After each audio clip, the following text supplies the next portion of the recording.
On n'est pas plâtré du vent de nous.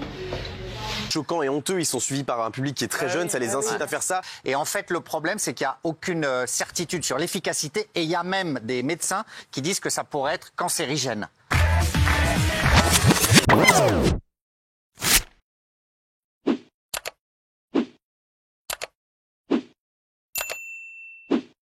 Les menaces sur Ophélie Meunier, ça c'est inadmissible bien entendu. Vraiment, c'est incroyable de vivre ça aujourd'hui. Aujourd'hui aussi, on peut pas vivre ça, Gilles Verdez. Bien sûr, les menaces sont effroyables. Heureusement qu'elle a été protégée. Il faut que ça cesse et elle a tout notre soutien. Et après, je suis entièrement d'accord avec vous. Le problème, c'est qu'à force de stigmatiser les musulmans, je ne parle pas de l'émission en particulier, mais en général. Aussi, voilà, je fais un petit pas de côté parce que c'est vrai que on va les forcer au repli. On va les forcer au communautarisme, on va les forcer à vivre entre eux et on va voir ce qu'on ne veut pas voir, c'est-à-dire des endroits où ils vont être entre eux. Il faut les intégrer. La religion musulmane, c'est une religion de l'intime que chacun a envie d'exprimer tranquillement. Pour la plupart, ils sont tous intégrés. Je ne veux pas dire il faut les intégrer. Ils sont tous intégrés. Je suis désolé. C'est vrai, mon Gilles. Et aujourd'hui, ils se disent on fait tout bien et on est mis de côté, on est stigmatisé.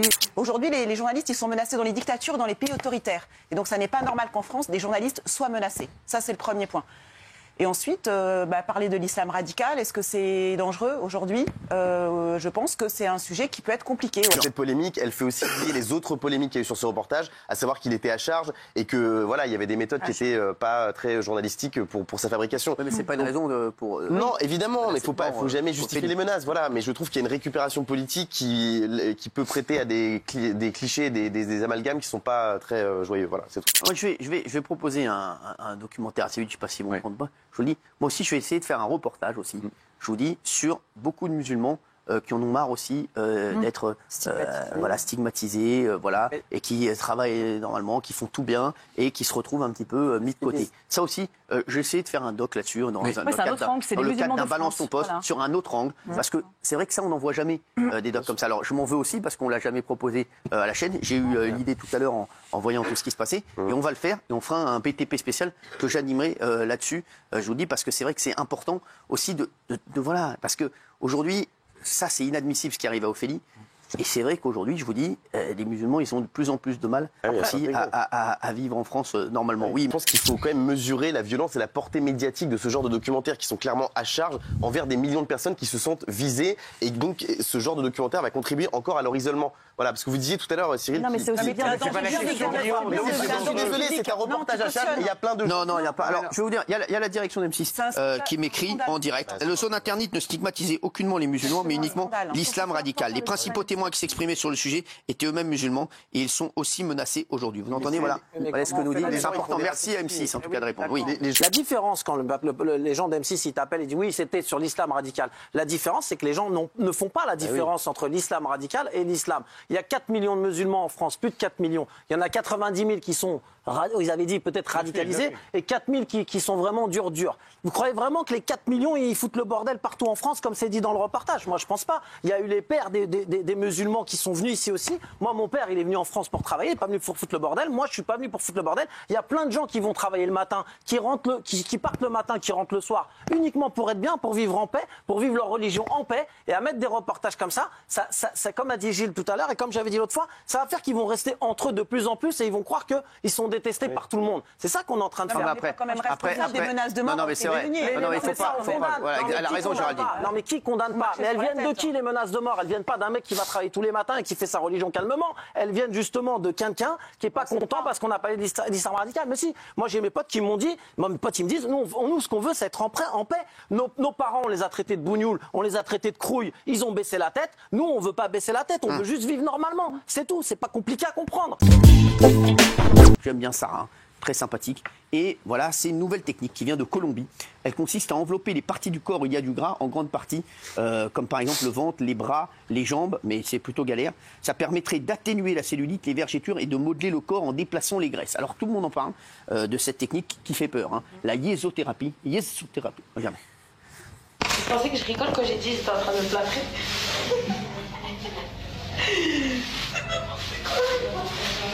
Mon pote ami, il est blessé là, comment c'est pas le PS. On n'est pas plâtré du vent de nous. On va resserré encore. Ah, mais c'est incroyable. Ça veut dire qu'elle le garde 48 heures, ça? Ouais. Mais c'est incroyable. Si, alors c'est le truc. Et après, c'est vrai que c'est comme quand vous vous cassez le bras ou un truc comme ça, forcément, votre bras est plus fin. C'est le muscle qui fond, en fait. Exactement, c'est juste le muscle qui fond. C'est incroyable. Est-ce que vous trouvez que cette technique est irresponsable? Vous avez une petite pancarte? Oui. C'est choquant et honteux. Ils sont suivis par un public qui est très jeune. Ça les incite à faire ça. Et moi, ce qui commence à m'énerver avec les influenceurs, c'est qu'ils nous expliquent qu'on a tout sans rien faire. On devient riche sans rien faire, on maigrit sans rien faire. Il ferait mieux de mettre en avant l'effort. Mais c'est vrai. Non, mais après. C'est leur truc. Après, moi, je sais que ça, c'est dangereux, mais je pense pas qu'elles se rendent compte de ça. Bien sûr, non, mais Sarah, qui vendent des produits, c'est pas grave, mais là, ça touche à la santé quand même. Il y a des dangers, c'est dangereux. Ils sont responsables en faisant ça, ils ont une responsabilité. Gilles. Et en fait, le problème, c'est qu'il n'y a aucune certitude sur l'efficacité. Et il y a même des médecins qui disent que ça pourrait être cancérigène. J'aime pas ce côté péjoratif. Non, mais c'est un bolide sans permis, Non, mais influenceur. Oui, mais alors, influenceur, c'est un métier aujourd'hui. Je suis désolé. Oui, mais c'est une responsabilité. Plus responsable que d'autres. Oui, après, Et là, en voilà. l'occurrence, Voilà.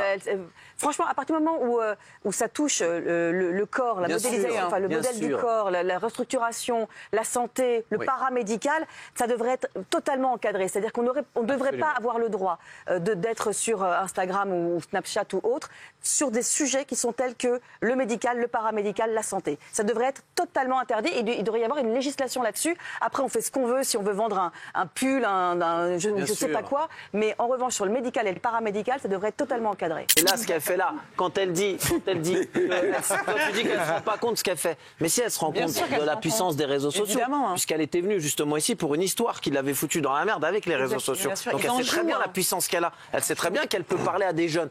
Il a dit, Gilles, bon, le prix, il l'a dit, moi, j'aurais pas dit le prix. Pour 90 €, franchement, les gens, ils vont y aller. Ils vont dire, j'y vais. C'est pas comme ça que tu maigris. C'est pas avec ça que tu maigris. Sur cette génération, pas cette génération, mais cette génération, c'est que je pense qu'elle fait même pas ça pour l'argent. C'est que toutes ces générations maintenant, quand tu vis un peu avec eux, toute la journée, c'est coucou, je suis en train de manger, coucou, je vais là, je suis dans une loge. c'est Ils pas grave. filment leur vie en permanence. grave, ça. Je pense que quand elle a fait ça, elle pensait Elle pas fait pas mal ça faire. pour l'argent. Elle est où? Elle est où? Shaima, il avait une chanson préférée que vous lui chantiez? Exactement. C'est D'accord. même la chanson sur laquelle Grishka est parti. On était trois autour de lui avec Véronique, qu'on embrasse très fort ce soir, la sœur des jumeaux. Il y avait Véronique, Shaima et moi, et il est parti sur ces belles notes et sur la belle voix mélodieuse de Shaima. Yesterday, all my troubles seem so far away. Now I look still here to stay. Oh, I believe in yesterday. Suddenly, I'm no half a man I used to be. There's a shadow hanging over me. Oh, yesterday came suddenly. Why she had to go, I don't know. She wouldn't say. I said something wrong. Now I long for yesterday. Merci Shaima, merci. Yesterday. La sentence de la Cour d'appel de Rouen est tombée ce jeudi. En début d'après-midi, elle a décidé de révoquer le placement sous bracelet électronique des époux Balkany. La justice renvoie donc en prison Patrick Balkany, ancien maire de Levallois-Perret, c'est une ville dans le 92, et son épouse. Alors que la sentence venait juste de tomber, Isabelle Balkany a avalé une boîte de médicaments et a été directement hospitalisée. Elle a laissé un message qu'on va vous dévoiler dans un instant. Laura Alice, pourquoi les Balkany sont-ils renvoyés en prison? Enfin, envoyés pour l'une et renvoyés pour l'autre. Eh bien, parce que la Cour d'appel a décidé de la révocation du placement sous bracelet électronique. Il faut savoir que lorsqu'on est condamné, on peut obtenir une espèce de faveur de la part de la justice. C'est vrai, c'est une faveur de la part de la justice qui permet d'être placé sous bracelet électronique et qui permet d'effectuer une peine chez soi, avec un dispositif électronique, avec des heures de sortie, avec un lieu de sortie, etc. Et il se trouve que les Balkany n'ont pas respecté ces obligations-là et que donc par conséquent, le ministère public a demandé la révocation. Le message inquiétant d'Isabelle Balkany sur les réseaux. Cet après-midi, Isabelle a posté un message très inquiétant. Sur la photo, on peut lire « Il est temps que ça s'arrête, je veux juste dormir, épuisé par l'âge, le mien, la haine des autres. L'angoisse pour l'homme de ma vie, la blessure inguérissable, du gommage de ce que j'ai pu faire de positif. 3 petits points. Merci à ceux qui m'ont fait le bonheur de m'aimer et à mes amours à 4 pattes. Et il est temps que ça s'arrête avec ce message, Gilles Verdez.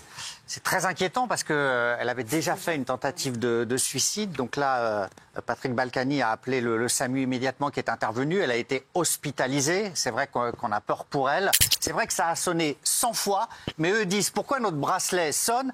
Parce que quand on va chercher le courrier, la propriété est grande. Quand on va au portail, quand on va à l'annexe voir nos petits-enfants, ça sonne. Oui. La justice répond, arrêtez de vous moquer de nous. On vous a vu à Levallois. Vous dites que vous avez été pris dans des embouteillages et que vous ne pouviez pas être de retour à la bonne heure. C'est faux. Et donc les juges en ont eu marre. Thierry Caillat, vous habitez Levallois? Oui, tout à fait. Ça vous révolte cette décision? Oui, parce que, si vous voulez, moi je connais les Balkany, je les vois, je les ai vus pendant longtemps, et c'est des personnes qui sont d'abord très âgées. Je pense qu'ils ont été en haut de l'affiche, ils ont été, pour moi, ils ont été humiliés, ils ont été punis. Je suis un vrai Levalloisien, je sais qu'ils sont très proches de leurs administrés, et j'ai été outré de la manière dont ils sont traités. Ce sont des justiciables comme tout le monde. Voilà, ils avaient un bracelet électronique, ils devaient avoir des obligations. Alors, il y a eu 100 manquements. Depuis le début, on comprend qu'avec ces gens-là, se considèrent comme des gens à part, ils ne sont pas comme tout le monde. À part. Mais pourquoi ils ne sont pas comme tout le monde? Parce que tout le monde ne vont pas en prison, monsieur. C'est juste que c'est pas un avertissement. Ils ont été pendant 30 ans. Ils ont été pendant 30 ans à la tête. J'ai entendu effectivement à la radio aujourd'hui et ils disaient quand je vais chercher mon courrier, la propriété est trop longue. Et ceux qui sont comme tout le monde ne sont pas traités comme il le faut. C'est pas des gens comme tout le monde, mais en fait c'est pas parce qu'ils ont été élus et qu'ils ont été des maires, un maire extraordinaire de Levallois, que pour autant ils ont été condamnés pour fraude fiscale et prise illégale d'intérêts. Ça existe, ça. Oui. Bon, ils ont eu un aménagement de peine. Si c'était des gens comme tout le monde, ils n'auraient pas été en prison. Il faut le savoir. Parce qu'aujourd'hui, les gens comme tout le monde... C'est inaudible pour les gens parce que... On le sait. La question, monsieur, c'est qu'un voyou qui aujourd'hui aura un bracelet électronique, est-ce qu'on lui laisserait sans chance de faire n'importe quoi avec ce bracelet, de sonner avant de l'enlever? Vous croyez que monsieur Balkany... Petit voyou dans la rue, Monsieur Mathieu, vous pensez que Balkany est assez bête pour faire sonner 100 fois son bracelet Thierry qui te dit monsieur Mathieu, c'est bien la première fois qu'on va t'appeler comme ça. Vous me dites il est pas bête, il sort de prison parce qu'il est enrhumé et il va danser dans la rue de Levallois, il va danser le lendemain. Qu'est-ce que vous dites aux gens? Il faut être bête 100 fois. Maintenant c'est pas un raccourci, je l'ai vu danser sur les réseaux sociaux, je l'ai vu danser. Le 28 décembre 2021 et le 3 janvier 2022, Grishka puis Igor Bogdanov nous quittaient à 6 jours d'intervalle. Depuis, les deux frères inséparables ont laissé un grand vide dans le cœur des Français. J'ai beaucoup de peine. Ce soir, Shaima, qui a partagé la vie de Grishka jusqu'à la fin, sort pour la première fois du silence dans TPMP. Déjà, Shaima, merci d'être là. Vous étiez la compagne de Grishka. Vous avez perdu votre compagnon donc fin décembre, quand la France entière a perdu deux personnes qu'on aimait vraiment énormément, qui nous manquent déjà. Ouais. Je vous dis, il nous manque beaucoup. Vous avez rencontré quand Grishka? Comment vous l'avez rencontré? Ça fait 3 ans. 3 ans, ah ouais. Oui, et nous étions amis sur Facebook. D'accord. Après, il m'a proposé de venir, de faire un stage ici en France, et c'était comme ça l'occasion. Et Vous venez d'où en fait, Shaima? Je suis marocaine. D'accord. On embrasse tous les Marocains qui nous regardent, voilà, qu'on aime. En décembre dernier, donc les deux frères ont contracté le Covid. Ils vous parlaient parfois du virus, Damien ou Shaima? Oui, ils nous en parlaient évidemment. Ils n'étaient pas, déjà, ils n'étaient pas anti-vax. Ouais, j'ai longtemps entendu parler. Ça, faut le redire. Des gens qui étaient anti-vax, c'est pas du tout le cas. Moi, ils m'ont encouragé à me vacciner, mes parents. Donc il n'y avait pas de difficulté là-dessus. Ils faisaient plutôt attention aux gestes barrières. Ils portaient le masque. Ça fait des mois et des mois qu'on ne se faisait plus la bise. Donc ils étaient conscients de ce qui se passait, sauf qu'ils ne se sentaient pas concernés. Ils pensaient qu'ils étaient suffisamment forts, suffisamment robustes pour ne pas être attaqués par ce virus, mais ils étaient totalement conscients de ce qui se passait dans ce monde. Et je voudrais juste te remercier, Cyril, parce que tu as été extrêmement bienveillant. Valérie également a fait une très belle émission qui nous a fait chaud au cœur. Vraiment. C'est partie de la famille. Ils ont réussi à se parler une fois à l'hôpital ou pas du tout? En permanence. Permanence. Ils étaient à 2-3 chambres d'écart. Ouais. Ils avaient leur téléphone portable. Ils se sont mis dans un bunker, c'est-à-dire qu'ils ne répondaient à plus personne. C'est pour ça qu'on devait y aller. Sinon, on n'avait aucune nouvelle. Et ils s'appelaient d'une chambre à l'autre pour savoir s'ils avaient mangé, quel était le taux de saturation, qu'avaient dit les médecins. Jusqu'au bout, en fait, l'un s'est soucié de l'autre plus que de lui-même à chaque fois. Ça a toujours été ça. Alors, malheureusement, le 28 décembre, Grishka va nous quitter des suites de la maladie. On sait qu'Igor, il n'a pas su que Grishka était parti. Non. Non, hein. Du tout, parce qu'il était, il était lui aussi intubé, donc dans le coma, il ne l'a pas su. Il vous manque fort, Igor? Mais oui, c'est un sentiment parce que là, je me sens toute seule et à chaque fois, je pense à lui, à chaque fois quand quelqu'un me parle de Grishka, toujours j'ai les larmes aux yeux parce qu'il a laissé un vide que personne ne peut le remplir parce qu'il a fait beaucoup de choses pour moi. Il était toujours à côté de moi et c'est un sentiment horrible et tellement difficile de ne plus voir la personne que tu aimes, que tu as vécu de très beaux moments ensemble. Réseaux sociaux et même sites pornographiques. Nordal Lelandais se permet tout. Il aurait même flirté avec une lycéenne alors qu'il était en prison. On va en parler dans un instant. Alors, est-ce que cela vous choque la détention, les conditions de détention de Nordal Lelandais font scandale. Justement, Lamal, merci encore d'être là. Vous étiez donc incarcéré à Fresnes et vous avez posté aussi de nombreuses vidéos sur les réseaux sociaux alors que les portables sont interdits en prison. Donc on se dit comment ça se passe?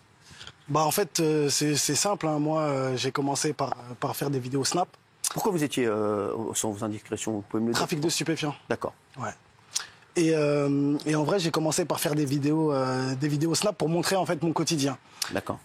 Mais de base, c'était plus pour... en fait, c'était pour moi, c'était comme un nouveau jeu vidéo.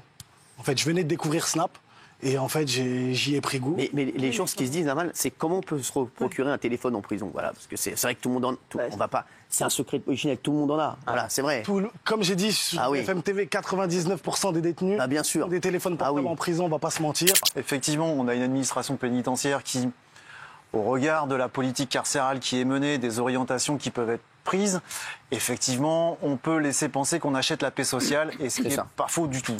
Alors aujourd'hui, les parloirs servent en fait de lieu d'entrée pour les téléphones, mais on a aussi un fléau qui est quand même assez particulier, qui est en fait les projections, parce qu'aujourd'hui sur les domaines pénitentiaires, vous entrez comme dans un moulin et vous balancez au-dessus des murs ce que vous voulez. Voilà. Donc grosso modo, les téléphones, aujourd'hui, vous allez faire un tour à Fleury-Mérogis, au service de sécurité, vous avez des armoires pleines derrière les murs de la prison, de téléphones portables qui sont remplis, en fait, qui sont neufs sous blister. On peut penser par exemple aux parents de Maëlys. Exactement. On peut penser aux parents du caporal. Il faut y penser. Parce que c'est juste insupportable. C'est à gerber. Alors je ne sais pas si c'est des trous dans la raquette, ou je ne sais pas si c'est de la corruption, ou je ne sais pas si c'est parce que le travail est mal fait. Mais il y a un vrai problème. Comment ça se fait qu'il reçoit une femme dans le parloir, et cette femme donc apporte des choses? Donc il n'y a pas de fouille en fait systématique quand quelqu'un est à l'isoloir et il est aussi dangereux que Nordal Lelandais. Il n'y a pas de fouille systématique. Mais quand vous on fouille pas ces parties intimes, on va pas voir s'il y a des trucs. Non, alors là, c'est bien. Je suis content que vous abordiez le sujet parce que en fait. Aujourd'hui, c'est pas le professionnalisme des personnels qui est à remettre en question. Aujourd'hui, c'est le législateur qui est à remettre. C'est fou. Absolument. Ah oui. Parce que quand vous prenez aujourd'hui quelqu'un qui sort du parloir, c'est une simple fouille par palpation. Fouillez pas quelqu'un par palpation. Oui, effectivement, vous avez 99% de probabilité de rien trouver. Évidemment. Pour pratiquer aujourd'hui une fouille intégrale d'une personne détenue à la sortie d'un parloir, il faut qu'on puisse pouvoir prouver qu'effectivement on suspecte qu'il a fait rentrer quelque chose. Et derrière, il y a un formulaire de 50 pages à remplir. Mais une fois que le téléphone est dans la cellule, il n'y a pas 36 000 cachettes. Donc pourquoi tous les jours il n'y a pas une fouille pour des... Pour un Nordal Lelandais, oui, c'est vrai. Parce je suis d'accord avec Lamal. On ne peut pas tous les jours la même cellule, parce que derrière, si on fouille tous les jours la même cellule, ça va se terminer par un dépôt de plainte, parce que le détenu va considérer que... C'est n'importe quoi. C'est le boulot qui est derrière, ça va pas cacahuète et on va se prendre son avocat. Ça, on ne le savait pas. Wilfried, ce que vous venez de dire, je vous jure que les gens qui nous écoutent ça, on ne le savait pas. Ça, c'est un vrai truc. On marche sur la tête. On se dit, il y a Nordal Lelandais qui est un prédateur. Il est dans sa cellule, on n'a pas le droit d'aller le fouiller tous les jours parce que sinon on va se prendre un truc juridique. On marche sur la tête. Aujourd'hui, si vous voulez comment vous voulez faire votre travail, une fouille inopinée de la cellule de Lelandais, il faut derrière, c'est un peu comme ce que j'expliquais pour la fouille intégrale à la sortie du parloir, il faut qu'on puisse avoir des éléments factuels sur lesquels se baser pour pouvoir justifier qu'on est en train d'aller fouiller. Regardez, même un ex-détenu qui pète un câble. Et moi, je prends souvent cet exemple-là, c'est que c'est pas parce qu'il a fait ça à quelqu'un que je ne connais pas que ça va pas me toucher autant. Mais ça nous a tous touchés de toute façon. Exactement. Donc, Maëlys, ça nous a tous touchés. Pour vraiment répondre à ta question, si demain il était en prison avec pas que moi, mais des gens qui réfléchissent à peu près comme moi, ça serait un massacre pour lui. Ah ouais? Ouais, vraiment. C'est vrai, vous en avez conscience. Sur ce genre de profil, en tout cas, où effectivement les affaires sont particulièrement médiatisées, il est bien évident que l'administration pénitentiaire n'a pas d'autre choix que de prendre des mesures, entre guillemets, de protection.